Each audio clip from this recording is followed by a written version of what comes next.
Yarım mı? Pomidorun mu? Katığın mı? Kelimin mi?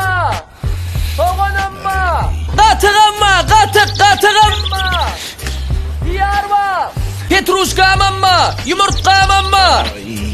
Yemin oğlum mu? Yap şu kafin yapsana. Aknon yap aknon yap.